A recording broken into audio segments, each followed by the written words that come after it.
and invite Ms. DeLucia to put up our slides.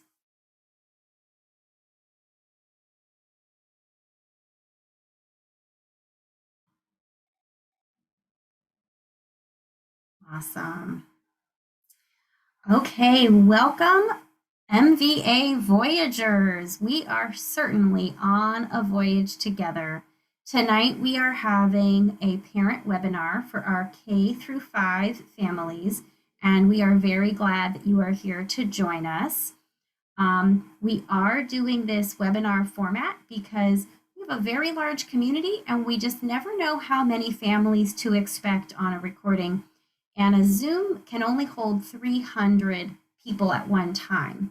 So if we were to have a very large turnout, we may not be able to accommodate everybody who wants to attend, but our webinar room can accommodate 1,000 people. So while maybe we won't have that many people tonight, we can be confident that we're going to be able to get our whole community in who might want to join us tonight. Next slide, please. So this evening, we're going to go through a number of topics. We'll provide an update on our community and who's in our community. I'll be sharing information about Leader in Me. We'll review the return to in-person request process for those who might be interested. We will talk about our delayed opening procedures if we have some bad weather some morning this winter, how to access tech support and other MVA website resources. We'll talk about the Center for Enriched Study selection process. We want to make sure our community is fully informed on that.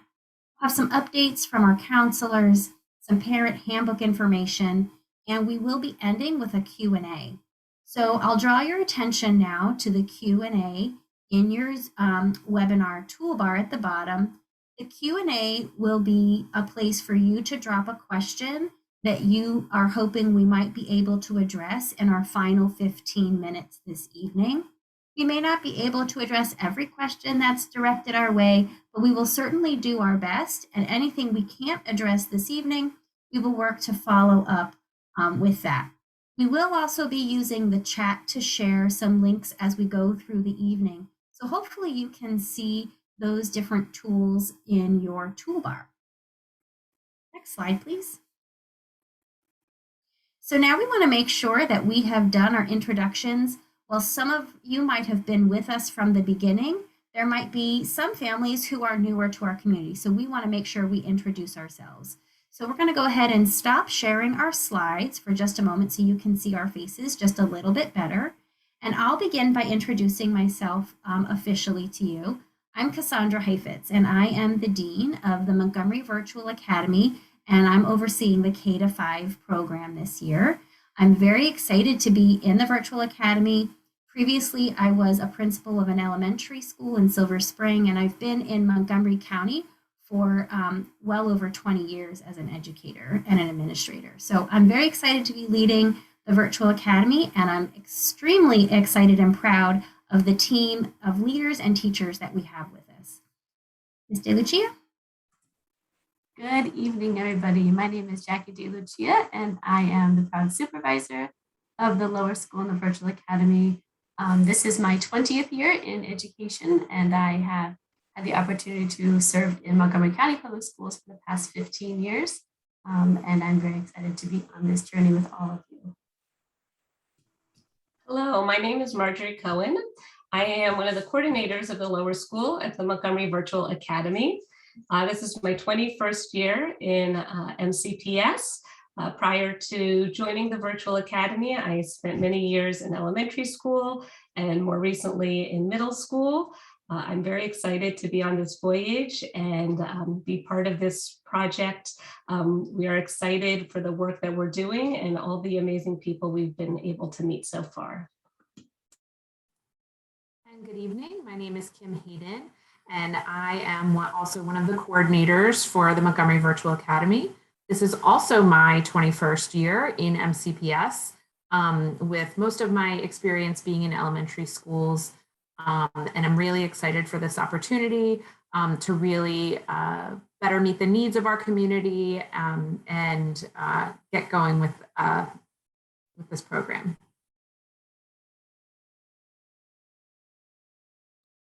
As you can see, we have a really strong, experienced team leading the virtual academy. Not necessarily with us this evening, but important to mention are the team leaders and many other staff who work hard every day to bring the virtual academy program to your children. So we're super proud of our team and we know how hard they're working. We're going to go ahead and start sharing our slides again.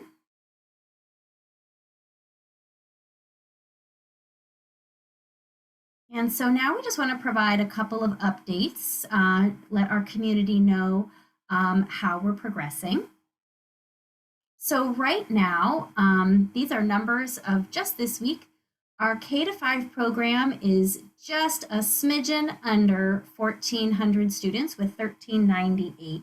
And so as you can see by the numbers, with the exception of kindergarten, all of our grade levels are well over 200 students. And in our 5th grade, we have 286 students. I do want to point out that our 4th and 5th grade numbers do include a few students who access some of our instruction from in-person schools, but that's very limited. So for the most part, these are full-time virtual academy students. As we look at the racial demographics of our community, as you can see, we are a very, very diverse community, and we're very proud of the diversity of the virtual academy. Because we are drawing from pretty much every school across the county, we really get to be a wonderful representation of Montgomery County's diversity. So this continues to evolve a little bit every day, but this is a snapshot of where we are this week. And as our program continues to evolve and change, we are continually also looking for new staff members to join us on this voyage.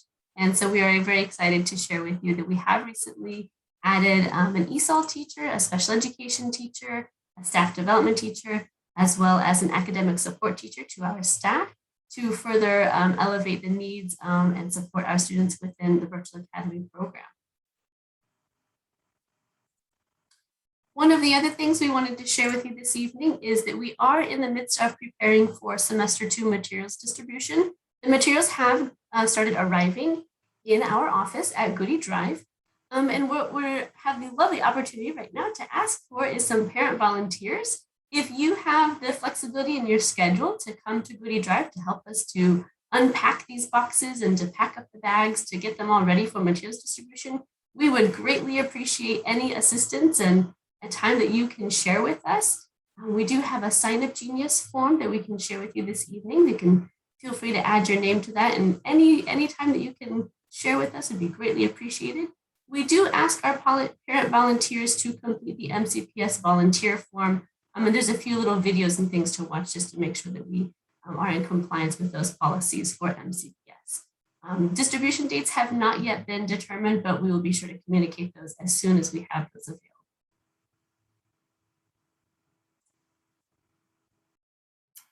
So now I'm extremely excited to be able to share a very important update for our Virtual Academy program as we move into the 2nd semester. This is really a very special addition to our program. And so I'm going to spend a few minutes this evening walking through the Leader in Me and just giving you the very first introduction to what the Leader in Me is and how we're going to be implementing it in the Virtual Academy. Next slide, please. So I'm just going to talk through 4 key points this evening. We're going to talk about how the Leader in Me aligns with MCPS initiatives and why it's a good fit for the Virtual Academy. I'll explain what exactly is the Leader in Me, and we'll have an opportunity to see a very brief video and also to share what can parents and families expect.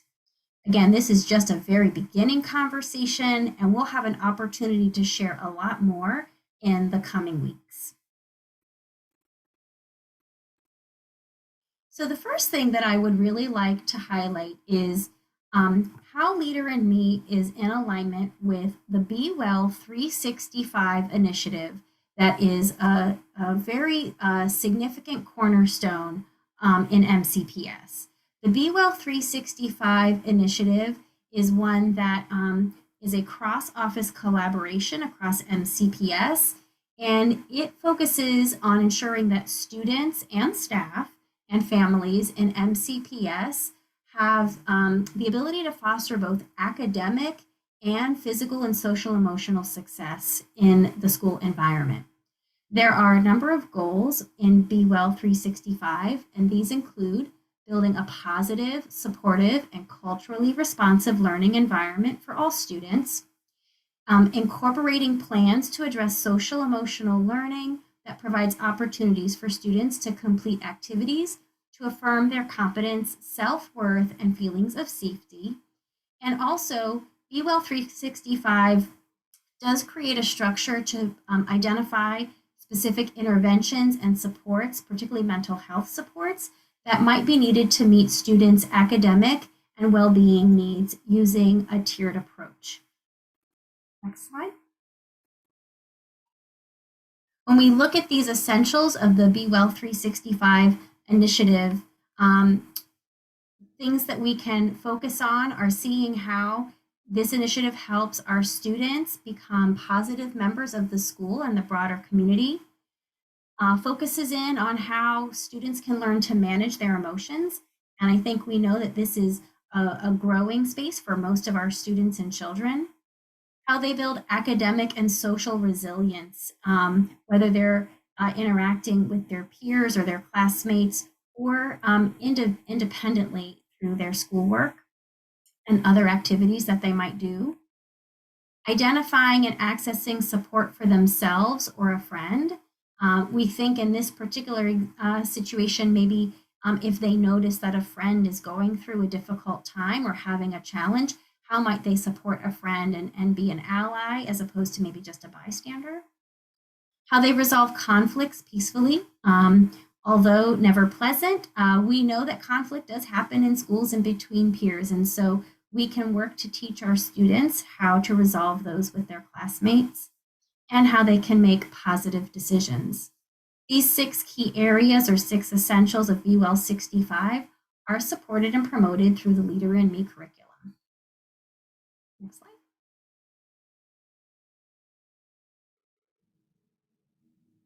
Uh-oh. I'm hoping that we can get this link to show. It was showing on our screen before. Let's see here. While no, that's okay. While Ms. De Lucia is trying to troubleshoot a little bit of the technology, which always seems to go right until it doesn't, a few of the things that I can share is that the Leader in Me program is specific at each grade level. And so one of the things that students are going to get when they receive their second semester materials is they will receive a consumable that goes along with the particular curriculum of their grade level.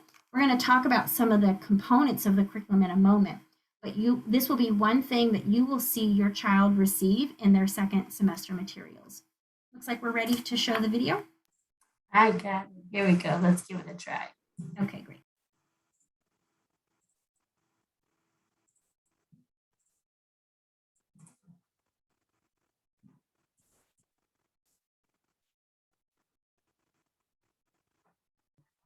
I'm not hearing the sound though.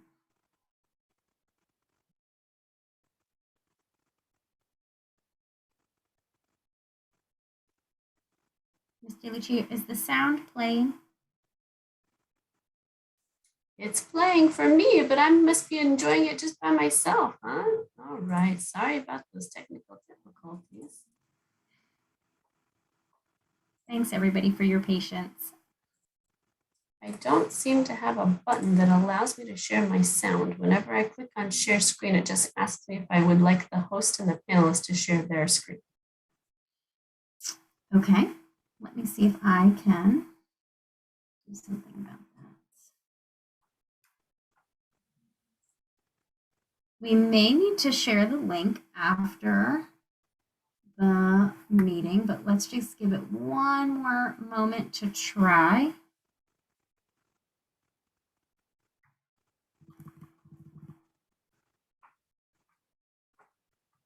Okay, So I'm going to pause for a second and I am going to try my share screen.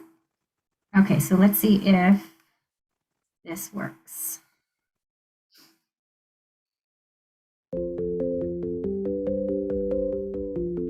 This is me, and this is my teacher, Miss C. She's so great. She teaches me a lot of good stuff. She taught me that everything I do starts with me. I'm in charge. She taught me to have a plan and make sure I do all my work before I play. I also learned how to play well with others. I try to remember that everyone can win. And I listen before I talk. That makes working together a lot more fun. I know that balance feels best, so I remember to take care of myself. Miss C taught me lots of things, but the best one ever is that I can be great. What if every child had the same opportunity? The opportunity to develop the essential life skills and characteristics students need to thrive in the 21st century. The Leader in Me process provides the teacher experience and classroom implementation tools to put your school on the path to greatness. As you integrate timeless principles into your school's core curriculum and language, you will build student self-confidence, reduce discipline referrals, and increase academic achievement. Find out more at theleaderinme.org. Great happens here.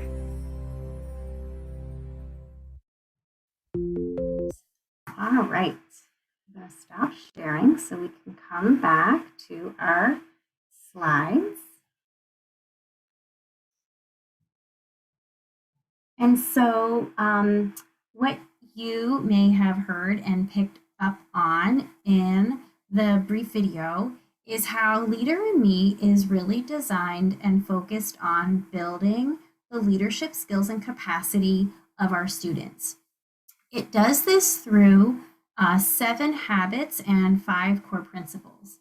And so on the screen here, we can see the 7 habits that the students are encouraged to develop throughout the program and the curriculum. The first habit is to be proactive. And this particular habit is teaching self-regulation and teaches students how to kind of manage and organize themselves. And these all kind of connect with one another. The second habit is to begin with the end in mind and to have a vision. And so we might do this as adults, and we can foster this in our children, which is thinking, what is that we're trying to accomplish? What is our goal? And then working toward that goal.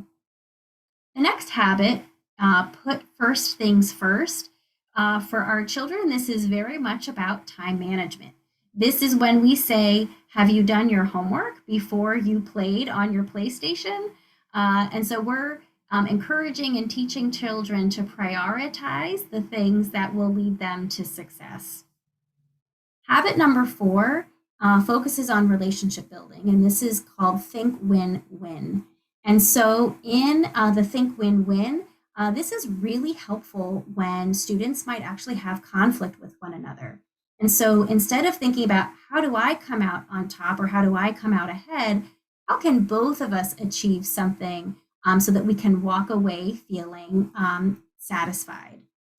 Habit 5 is focusing on seek first to understand and then be understood. This is focused on active listening, empathy, and communication. In this habit, students learn to listen to what someone else is saying before they are focused on maybe trying to achieve their own goal first. And so this is a really helpful habit to learn also in conflict management and peer relationships. Habit 6 is called Synergize. Ultimately, this is about how students develop collaboration skills and teamwork with one another. And so we know that one effective way students learn is by working together. And when students can learn to synergize, just like adults, we can maximize each other's strengths, and students can learn how to do this so that everybody is involved and plays a role and is learning together. Habit 7 is the one that sometimes adults were often talking about that we know we need to do a little bit better. It's called Sharpen the Saw. It's really about self-care and keeping ourselves sharp for all of the things that we need to do in our life. So this might be how we renew ourselves. Habits of self-care and renewal are part of Sharpen the Saw. And it helps us to build well-rounded students and for ourselves, well-rounded adults. As you're listening to these habits, this certainly might remind some of you of the 7 Habits of Highly Effective People by Stephen Covey, and that is what the Leader in Me program is based on. And so there's value here for both the adults and the students in the Leader in Me program. So it's not just focusing on how are our kids doing this, but how are our teachers and even how are our families able to adopt and learn from these 7 habits. We can see in the image of the circle the idea about interpersonal effectiveness compared to personal effectiveness. So some of this is about how children themselves are learning and growing as leaders, and even how we as adults are learning and growing as leaders. But it's also about how do our students work together in teams and with their classmates and peers. And so through this kind of inward and outward focus, we're able to focus on building and developing the whole person and the whole child. Next slide. You might wonder, what might this look like for us at home? What are my children going to be learning in school? And then how might this connect at home? So you already saw me share that there will be a resource that students will use when they're learning and having these lessons in class. But there will also be opportunities for families to have conversations through the home companion guides that will be shared through the class, or some other resources that might be sent home from the teacher. This will create opportunities for you to have conversations at the dinner table or at other times, and think about how is your child developing these habits and skills, not just when they're in school, but in other aspects of their life, whether it be in sports, in clubs, in your family, or other interests that they have in their lives. And just to really emphasize too, before we move off of Leader in Me, this is age specific and age appropriate. And so our youngest children are actually going to have an opportunity. The teachers are going to receive some special teaching materials. You'll see perhaps some puppets in our youngest classes, but there will be much more age appropriate materials for our older students. I couldn't resist bringing Sammy Squirrel to our meeting tonight. And there's a lot of other cute puppets that might show up in your child's class once your child's teacher starts using these resources with the students. I think it will be very engaging. On the next slide, you'll see some other examples of family engagement resources that might be shared out. This will be an opportunity again for you to have conversations or even bring some of the same lessons into your home if that is something that interests you and your family. And our final slide about Leader in Me this evening, we could really use your help in getting our program off the ground. The Leader in Me program is not just a curriculum that's taught a few minutes a day by the teacher. It really is a much more comprehensive, transformational approach that schools, including the Virtual Academy, we're not the only program in Montgomery County implementing this, but it's a real comprehensive approach. And so we're looking across all aspects of the Virtual Academy to think about what are our current strengths and what are our opportunities. And so we're asking families to please complete what's called the Measurable Results Assessment, or the MRA. It is in English or Spanish, so choose the link that suits you. The MRA should take you about 10 minutes to complete, and there are no wrong answers, and it is anonymous. Your name will not be shared, or there will be no identifying information. But the information you do provide will help us kind of get a better picture and a better understanding of where we are as a starting point as an MVA, and it will help us prioritize the opportunities that we want to explore in the coming months. We are asking a relatively short turnaround. If you would be willing to complete the survey tonight, that would be great. But certainly if you could complete it by Friday, December 10th, that would be very helpful. It was shared out in the Sunday newsletter this past week, so perhaps you've already completed it, in which case there's no need to complete it again.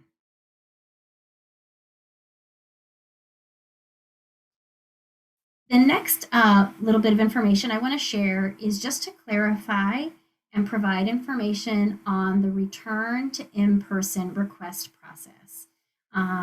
By now, I hope you have seen information about this, and hopefully this is not the first time that you've heard it, but if it is, let me just walk you through it. So there is a process that families can follow if they wish to request to return to in-person learning between now and marking period 3. Marking period 3 begins on January 25th. And so there are 3 windows to return. The first window is December 13th, which is actually Monday of next week. And requests that were made by December 1st, if that December 13th date was requested, those were being honored by that time. Now that window has now closed, and so at this point there is no option to request to return by December 13th. Requests made by December 10th, which is the end of this week. If you are requesting a January 3rd date, that's the date, the December 10th date is the deadline to make that request.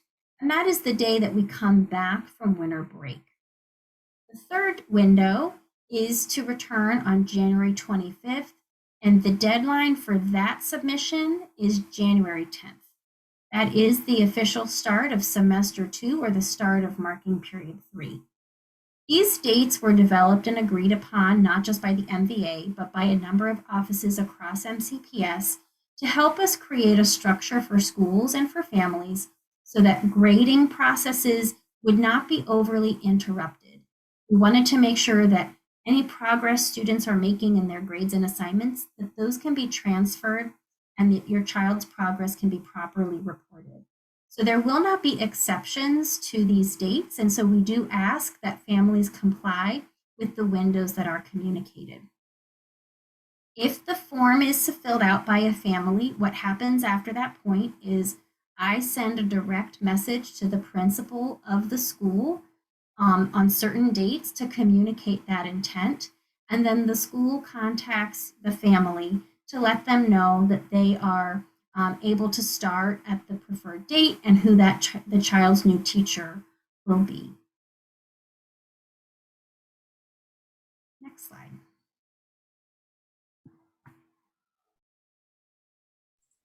All right. As we transition, we get ready for winter weather, we wanted to share with you our procedures for inclement weather. In the event that MCPS does decide to close school or have a delayed opening, the virtual academy will follow that same decision made by MCPS.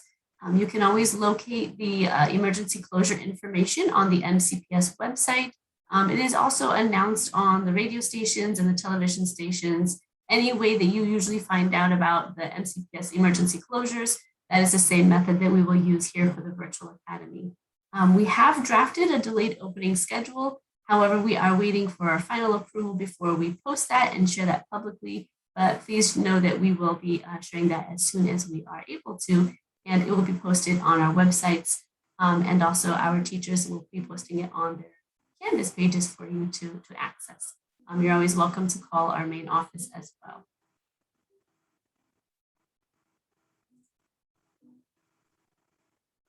All right, thank you. I'm going to talk to you just a little bit about support with technology, as well as where you can find some additional information as you need it. Go ahead, next slide. All right, I'm going to start with our MVA website. The image along the left is just a quick screen capture of our website. And I just wanted to highlight a couple of aspects of that website for you right now.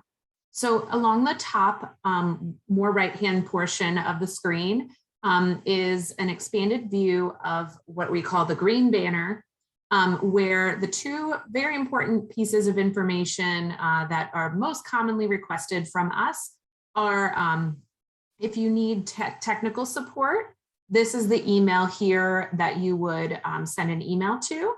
And then the Chromebook support, when you click on that link, there is a MiFi request process information, how to return Chromebooks, damaged Chromebooks, device troubleshooting, and again, the technical support contact information.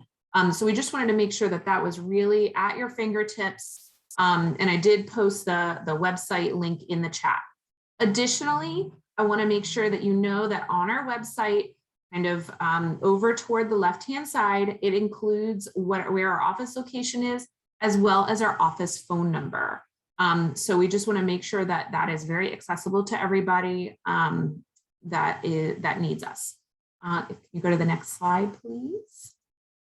All right. Now, by now, you should be pretty familiar with Canvas or My MCPS Classroom. They are the same. I have posted the link that we actually have a school-wide course, and that course, all staff, all students, and all parents have access to that course in Canvas in My MCPS Classroom. That information that's included in that is really information that is specific to our MVA families that we don't necessarily want for the rest of the public to have access to.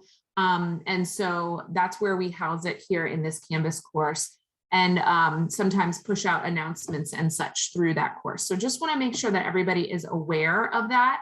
And you'll see like a screenshot of what the tile looks like on your dashboard, as well as what you would expect to see on that first home opening page. All right, next slide. And in both the website as well as the Canvas course, you will find a staff directory. And that staff directory is really a nice way to get a visual for the staff that is part of the virtual academy, as well as our emails. There has been some frustration for some families with using Synergy or ParentView to communicate with teachers directly. And so this is a really easy way to find the email addresses for those of us that you're looking for. So this is just an example where you can see the picture of the staff member. In most cases, there's a photo there, the name, what their position is, and then their email address. So that's just another way that you're able to contact us. Next slide, please. And then I have this kind of slide with a wall of text that you can look at later on. But the important thing is for technical issues, there is a website that includes screencasts and support guides. And so I've just included those links directly in the chat as well. And you can explore those on many topics. I do encourage you to just sort of take a look at it, even when you don't need it. That way you'll know exactly how to access it when you do need it. All right, we'll move on to the next slide then. All right. So I'm going to talk about the CES, or Center for Enriched Studies, selection process. The CES program is, if you go to the next slide, there are programs throughout MCPS for 4th and 5th grade students, and 3rd grade students participate in the screening and application process. So for 3rd grade families here, this applies specifically to you. All 3rd grade students in the MVA, because they are MCPS students as well, will follow the same process as if they were students at their home school this year. All 3rd grade students throughout the county, their data is reviewed to be part of the candidate pool. And the county will look at various data points, for example, test scores for MAP data. They'll look at report cards. They will review that data and information, and students who meet certain criteria will be placed into the candidate pool. Parents are going to be receiving information letters that will be mailed home. You should be receiving them by December 20th. In that letter, there will be information regarding the process for candidacy. They'll talk about the different programs throughout the county, and they'll also give you some information about a parent info night that will be hosted from the county about this program. The program this year for This process is going to be a little different. The county is not going to be using the cognitive abilities test, or also known as the COGAT, this year. This hasn't been used last year either due to the virtual learning, and the county has decided this year for a variety of reasons that that's not going to be used for the third grade process. It also was not used for the middle school application process as well. So that will be a data point that will not be part of this, that will not be part of this process.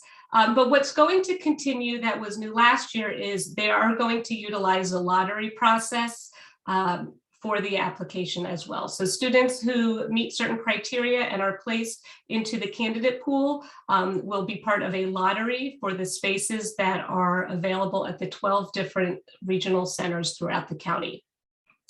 January 12th will be an information session, and all you'll have to do is just log on to the MCPS website. It's going to be streamed right there at 6 o'clock, and it will be posted and recorded there as well. We will send many reminders to our third grade families about this, and at 7 o'clock it will be available in Spanish.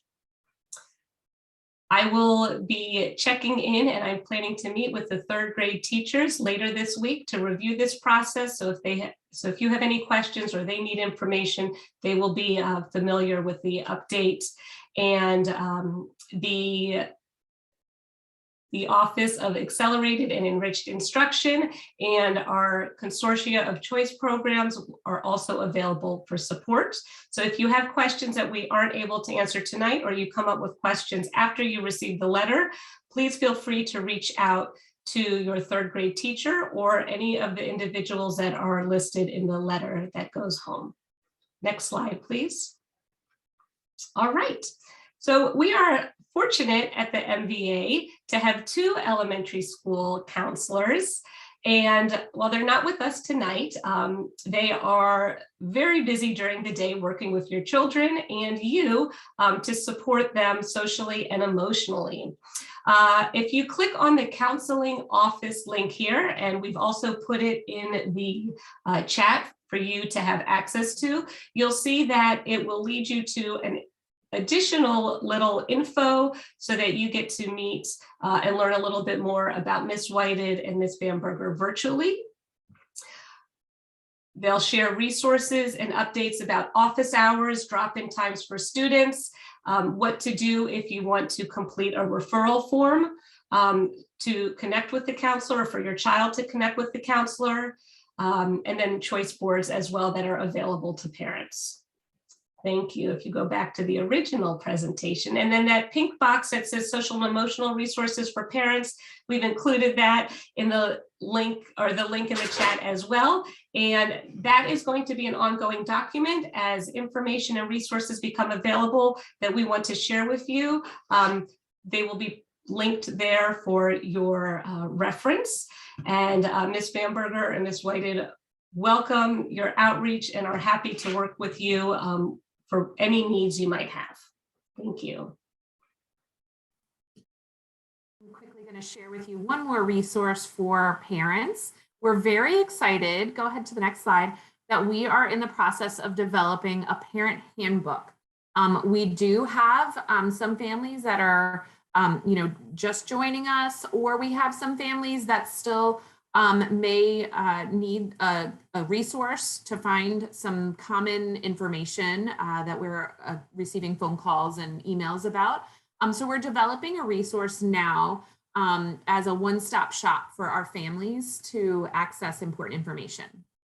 And we would like to get your input on something that you might feel would be helpful for families. So some of you have been with us since the start, and some of you maybe have joined us recently. What do you feel would be helpful for families, or what do you feel that would have been helpful to you as you joined the Virtual Academy? So I'm going to be dropping a link in the chat, and I just want to call your attention to the very first question is going to ask you what would be helpful information to be included in this handbook. We do have quite a bit of content already drafted, but we want to make sure that we include everything that you feel is important. That link, though, is also to Dight's meeting of the webinar evaluation. So, the very first question is asking for your input on this handbook, but then those follow-up questions are regarding the webinar. So I'm going to drop the link in the chat now, but you may want to hold off on responding because the webinar is not over just yet. All right, next slide. All right. Well, winter testing will be starting when we return from a winter break. And as is customary every year during the winter testing session, we offer MAP testing, which is the same assessment that our students took earlier in the school year in the fall. Our K through 2 students take MAP P for math and MAP RF. And then our 3 through 5 students take MAP R for reading and MAP M for math. And this assessment we are able to give virtually, and we will be giving that test virtually in a similar format to what we did in the fall. We've included some links about how to log in, resources to understand how the test works, and toolkits for your technology as well. Our ESOL students will participate in access testing, and there is a little bit of an overlap in that window, but we will make sure that we don't have too much conflict from January 10th to February 18th. And again, those are for our English language learners. And then March 7th through the 25th, we have MISA or MCAP science testing, which is for grade 5 only. The access and the MISA testing, we are getting information from the state. We know at this time that that is a test that will likely not be able to be given in the virtual format. So we are working closely to gather and provide information as to how this testing is going to work. And we will be communicating that to our ESOL students and grade 5 students as that is available. But we wanted to give you that information moving forward. And as soon as your child's teachers know the set date for when that grade will be taking MAP testing, they will be sharing that with you so you can mark your calendar accordingly. We are planning ahead so that we can make sure those dates are known well in advance. Thank you.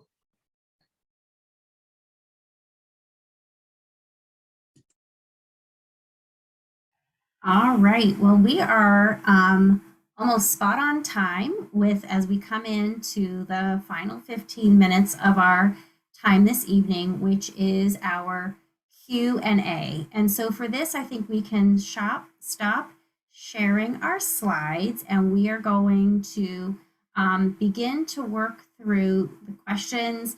Some of our questions we've gotten in the Q&A overlap with each other a little bit, so we might combine some of that. And then we also know that I can see there have been a couple questions that are dropped in the chat to us as well.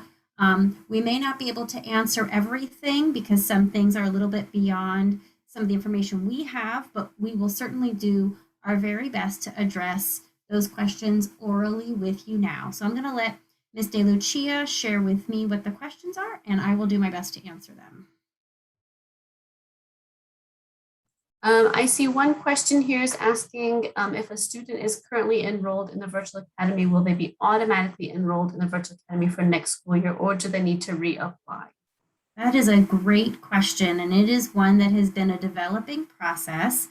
And so we're going to be communicating with our community in a very short number of days what the process is for next year. However, it has been determined, and this is pretty hot off the press, it has been determined that families who are in the Virtual Academy now will not need to reapply, but will need to confirm their intent to re-enroll. So it's a slightly minimized process, and that information has not been released. It has not been published.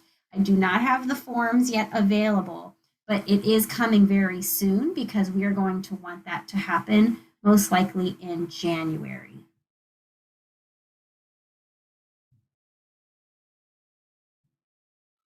Sorry, I lost my other question I had already for you. They move on me as new questions come in. One of the questions was asking if MCPS does have a delayed opening, will I receive a text message or a phone call notifying me? So we will follow the MCPS delayed opening alert process. So it's really important that families, when there's bad weather coming up, that you monitor the different communication channels available to you. That could be the MCPS website, that could be WTOP radio station or whatever radio station you might listen to. MCPS also does use text and email alerts, and they even put it on Twitter. So there's a lot of different ways to get those updates. For us, then we will follow up with our own message that clarifies login time. It's always a 2-hour delay. So what that would mean is if students normally start their instructional day at 9, that the lower school's instructional day would then start at 11 a.m. But we will follow up on any MCPS message with our own communication. There are a couple of questions asking about the longevity of the MVA. Will it be in existence for next school year? Will it be in existence in the next 5 years, the next 10 years? How long will the MVA be in existence? So we are not going anywhere anytime soon.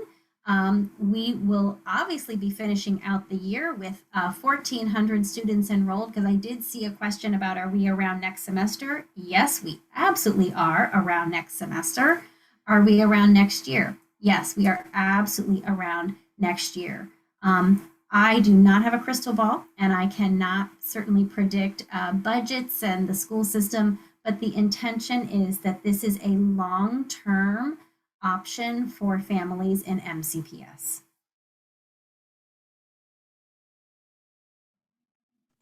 I see a couple of questions asking about arranging play dates or connecting with other families and how parents can get involved in the MVA. That's a great question. We would really love for there to be a volunteer in each classroom who could serve as a room parent. By being a room parent, you would be able to help gather information and disseminate it to each other about social opportunities that the teachers themselves may not be able to arrange. Teachers cannot give out your communication information. They cannot share your phone number. They cannot share your address with other families, but a room parent can certainly help organize around that. So if this is an interest to you, I suggest you reach out to your child's teacher and say, hey, I would really love to be a room parent and organize information gathering from families so that we could arrange some social time, whether it be virtual or, if you so choose, in person. But that is something that we really need our parents' help to do. I do see a question in regards to special education students and how the IEP process is working. Right. So the IEP process is a collaboration between the MVA and the homeschool. As I believe our families do understand, students remain concurrently enrolled in the homeschool, and the homeschool is still overseeing and supporting some of the meeting processes related to the IEP. So if a child has an annual review meeting coming up, the homeschool is involved in that scheduling and invitation and helping to host that meeting. But the virtual academy partners with the homeschool to provide data and information in the present levels component of the IEP, as well as providing input to the development of any goals and objectives that may need to be revised in the IEP. IEPs are written for the in-person setting. That's a very important aspect to understand, is that IEPs are not for the virtual setting, but they are amended for the virtual setting.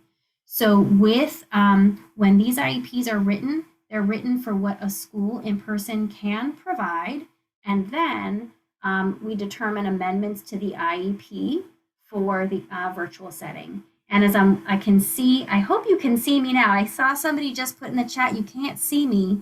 I hope you can see me now. I hope you can hear me at least. And I do see the question, is that the same for 504s? 504s do not have goals and objectives the way an IEP does. They are focused on access to instruction and curriculum. And so the 504 is written with accommodations and supports only.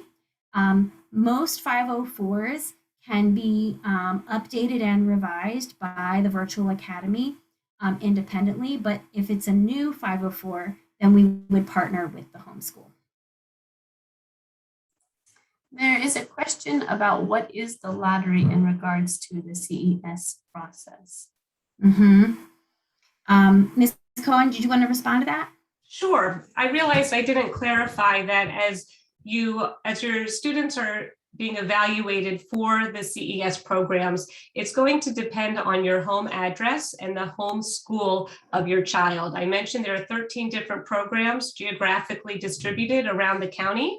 So the MBA is not assigned to a center because you all are assigned to your own home schools. So what the lottery process means is if your child meets the threshold criteria that the county has determined would be necessary for the Center for Enriched Studies, your child would be placed in a lottery with all of the other third grade students that would feed into that location or that CES for your geographic area.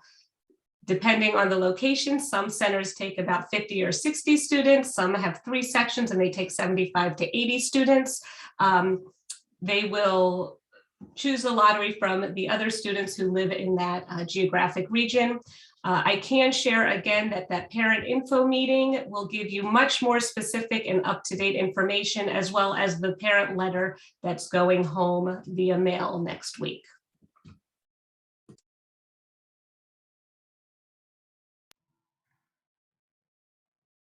Thank you, Ms. Cohen.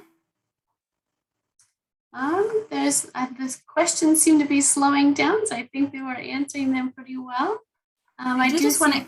Oh, go ahead. Sorry. I was just looking through, and I see while we've answered in print, just to answer orally for anyone who might not see the Q&A about Leader in Me and whether or not we'll add time to the school day.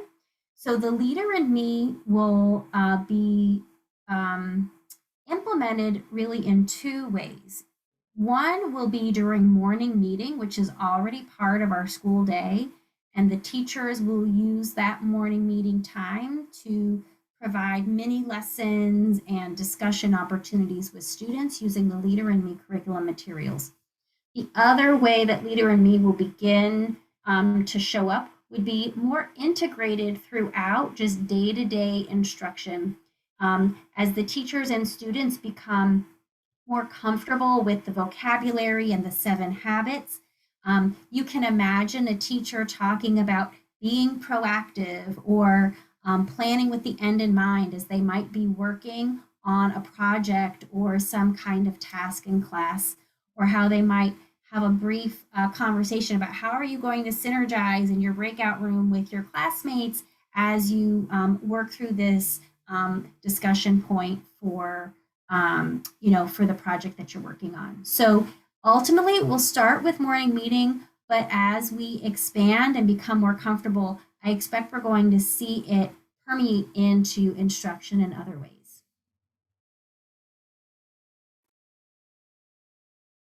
I did see 2 questions in regards to if my child is returning to in-person, when would they take the MAP test? I don't know if you wanted to address that.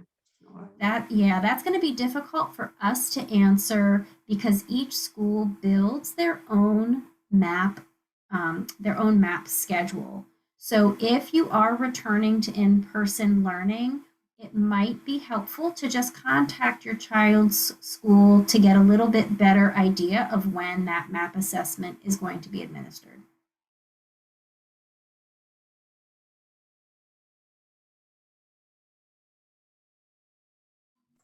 I believe the other questions have been answered in writing. Oh my goodness, that is wonderful. Well, families, if you have any other questions, go ahead and pop them in the chat. We do continue to have a couple minutes remaining of our time together this evening. So continuing, I understand there may still be some questions about your child's IEP. So by now, I believe all of our families who have children in the virtual academy with an IEP have been contacted by their child's um, case manager in the virtual academy and by Miss Melissa Lichter, who is our resource teacher. But you also can direct questions regarding your child's IEP. If your child continues to have a case manager at their homeschool, which they do, they may also be able to answer questions about an IEP that was written before your child came to the virtual academy. So, the venue to discuss your child's IEP is in an IEP team meeting. Those can be requested through your child's case manager or through Miss Lichter. Families who have ongoing concerns, this is kind of beyond the scope here, but families who have ongoing concerns about special education that are not addressed in the IEP, there is a process for that, which is communicated in the parents' rights handbook for anything that may not be resolved satisfactorily in an IEP team meeting. I feel I saw a question about what is an IEP. IEP stands for Individualized Education Program, and that is the document that is for students who receive special education services in MCPS or across the country. I'm seeing a question about the wait list, right? I was going to say another one about clubs as well. I saw the question about clubs. I didn't see that one. Okay, great. How many students are on the wait list right now? As the last time that I checked the wait list, K to 12, there was between 400 and 500 students on the wait list. Again, that was a K to 12 list. What's the clubs question, Ms. DeLucia? I didn't see that one. It's over in the chat. There's a question regarding will we have any sort of clubs for students, a yearbook club, any after school clubs, those sorts of types of clubs. That's a great question, and that is certainly something that we would love to see launched. We have not yet reached that phase of our processes yet, but if you yourself might be willing to help support launching some of that, that would be really helpful to know. Or if there's a particular club that you think your child would be interested in, let us know that as well. You could even put that in tonight's evaluation so that we have that information and can reference that later.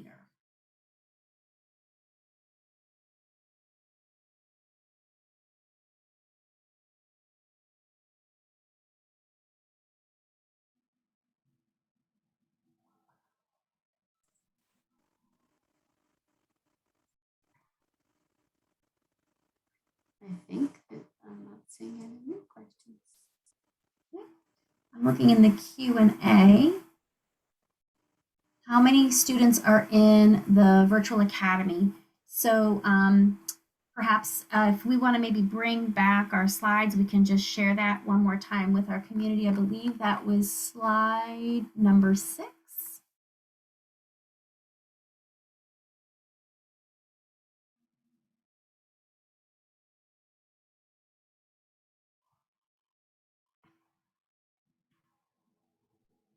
So this is our K to 5 number right now.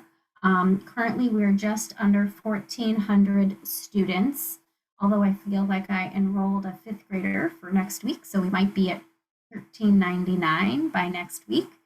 There is about the same number of students at 6 through 12. So currently we are just under 2,800 students, if I recall what our total numbers are, K to 12.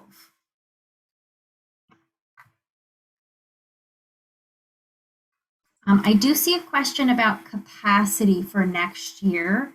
This has been a conversation that MCPS has been discussing, and so I know it is something that is being considered in terms of size. I do not believe that any final decisions have been made on capacity for next year.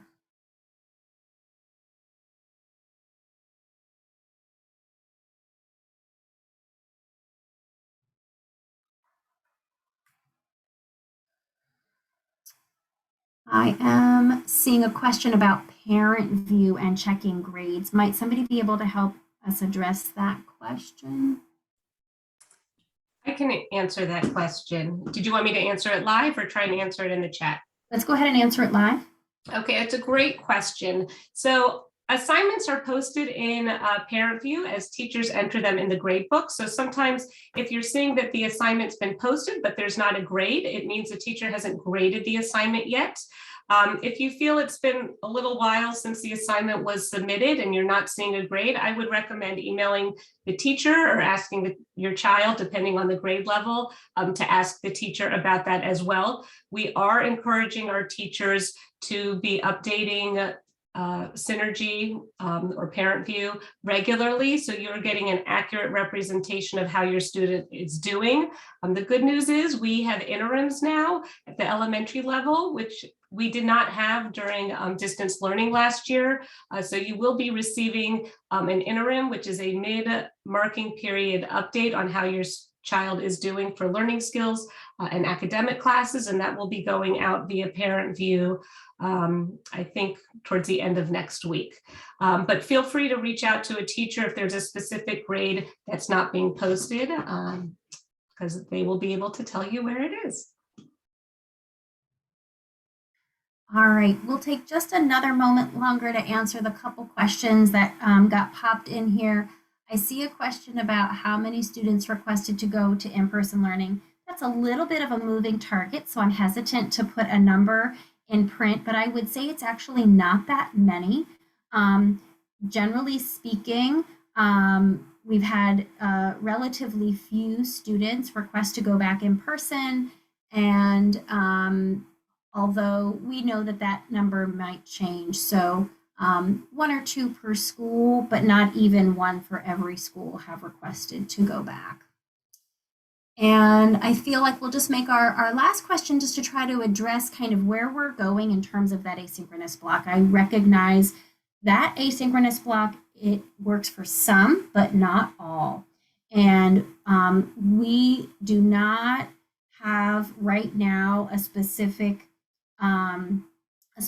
way to retire the asynchronous block based on our current numbers. However, should our numbers shift, we may be able to retire the asynchronous block in some spaces. We are not there yet, and we are aware that it works for some, but not for all. We want to make sure that we are able to do the best we can to provide a full instructional program to our community. We are responsive to that as best as we can, and we appreciate our community's patience and understanding as we've done the best that we can to provide the program to the families who are seeking what we're able to offer. We are, again, very grateful for your attendance this evening. We will take the recording once we're able to process it, and we'll make sure that the slides with the access to all of the links are available when we share that out. It will definitely go out in the Sunday newsletter, so you can look for it there. If you're hearing me say Sunday newsletter and you don't know what I'm talking about just yet, we need to figure out how to make sure you're getting those emails, because every Sunday I do put out a Sunday newsletter with links and information, and I want to make sure there's not a single family in our community who is not getting that information. That needs to go to everyone. So we'll get that out to you. We'll also put this information on our website. Give us a couple of days to get everything loaded and ready for you so that you can access all of this information. This time I'm going to end our recording, and thank you all so very much